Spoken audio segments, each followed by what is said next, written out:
Darkness cloaks everything. A heavy, suffocating silence hangs in the air, until it's shattered by the faint, eerie wailing of lost souls, echoing from some unseen abyss. Deep beneath the earth, far beyond the grasp of sunlight or mortal dreams, lies the underworld. And at its heart, carved from jagged black stone and littered with the bones of the forgotten, stands a throne. Cold, unyielding, eternal. Upon it sits Hades, Lord of the Dead. His presence is like a storm waiting to break, silent, watchful, utterly unmoved. His eyes, sharp as obsidian blades, pierce through the gloom, tracking the endless parade of souls shambling toward his realm. Welcome to the Underworld. His voice rumbles, deep and resonant, like thunder rolling across a lifeless plain.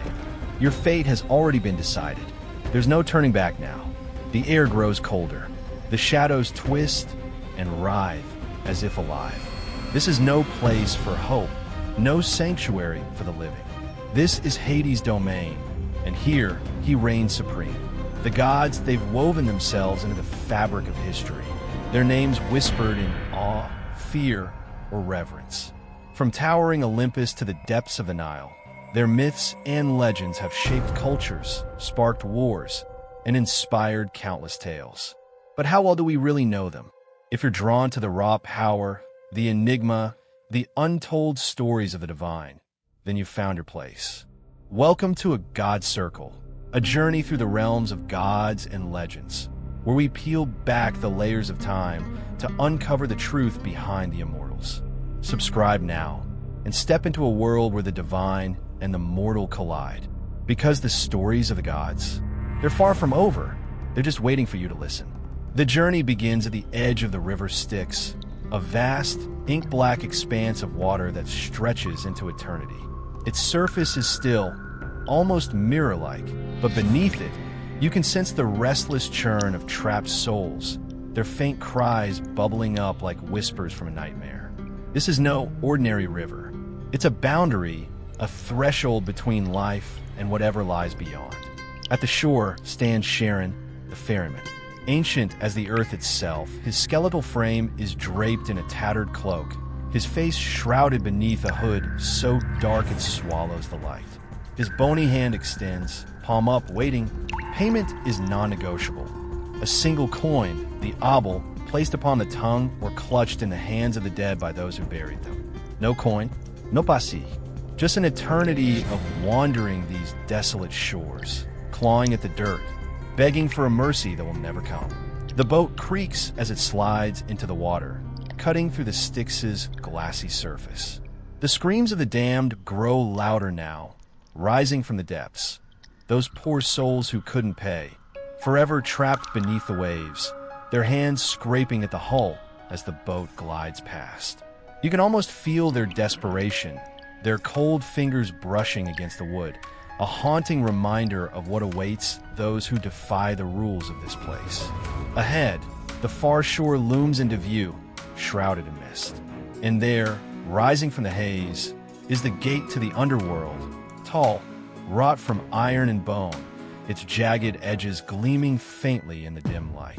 But it's not unguarded. Oh no, something far worse stands between you and what lies beyond. Cerberus. The name alone sends a shiver down the spine. This isn't just a dog. It's a monstrosity born of nightmares. 3 massive heads tower above the gate, each one a vision of terror.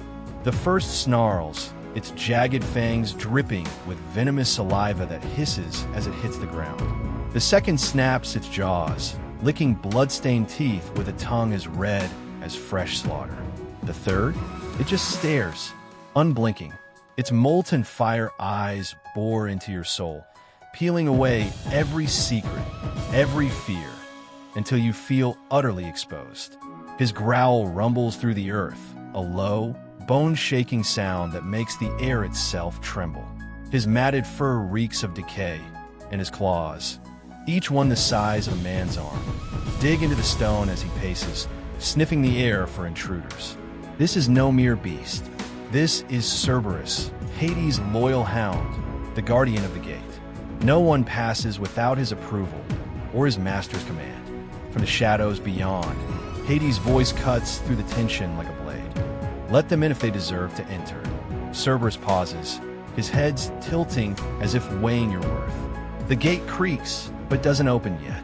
Not until judgment is passed.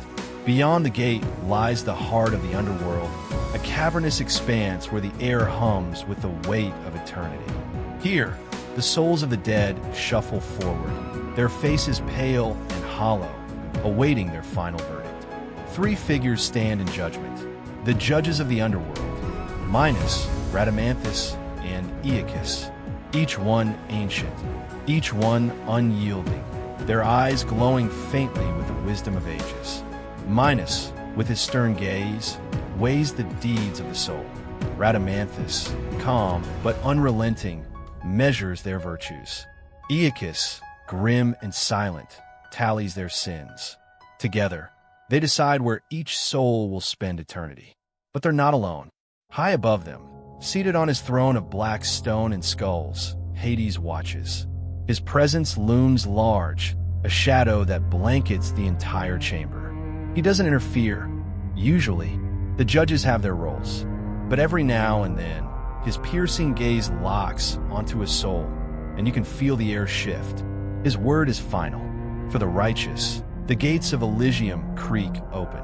A golden light spills forth, warm and inviting, promising peace and eternal rest, a paradise few ever earn. For the ordinary, those who lived lives neither grand nor vile, the Asphodel Meadows await. It's a gray, endless plain where souls drift in a haze of colorless monotony, neither suffering nor rejoicing, just existing, forever. And then there's the wicked. For them, Tartarus beckons. Hades rises from his throne, his dark cloak billowing like smoke. With a single gesture, the ground splits apart, revealing a chasm so deep it seems to swallow light itself. Flames roar upward, licking at the edges. Screams, raw, guttural, endless, pour from the pit as shadows twist and writhe in torment. The air grows thick with the stench of sulfur and despair. You have chosen your path in life, Hades intones, his voice cold as the grave, and now you shall walk it forever. The earth trembles as the damned are dragged downward, their cries fading into the abyss. The ground seals shut behind them, leaving only silence and the weight of justice served. Hades settles back onto his throne, the black stone gleaming faintly in the torchlight. The gates of the underworld groan as they slam shut, sealing the souls within their fates. The air grows still once more, heavy with the finality of it all. Up above, in the world of the living, mortals go about their days. They laugh, they love, they die. Some forget him. Others curse his name, painting him as a villain, a tyrant, a monster. But Hades doesn't flinch. He doesn't care. He's not here to be loved or feared. He's not the devil of their stories, nor the evil they imagine. He is balance. He is order. He is the inevitable end that awaits us all. Every breath you take, every choice you make, leads you closer to his realm. And when you arrive, there's no bargaining, no escape. He is Hades, Lord of the Dead, and in his kingdom, time stops, hope fades, and eternity begins. The myths aren't just bedtime stories or dusty old tales. They're echoes of a past that still resonates today, whispers of the divine, lessons carved into the bones of history. At a God Circle, we breathe life into these legends, unraveling the mysteries of the gods and the worlds they ruled. If you're hooked on mythology, if you crave the hidden truths of the immortals, then subscribe now. Join us as we explore the realms of the divine. Because in the circle of gods, the stories never end. They evolve, they endure, and they wait for you to uncover them.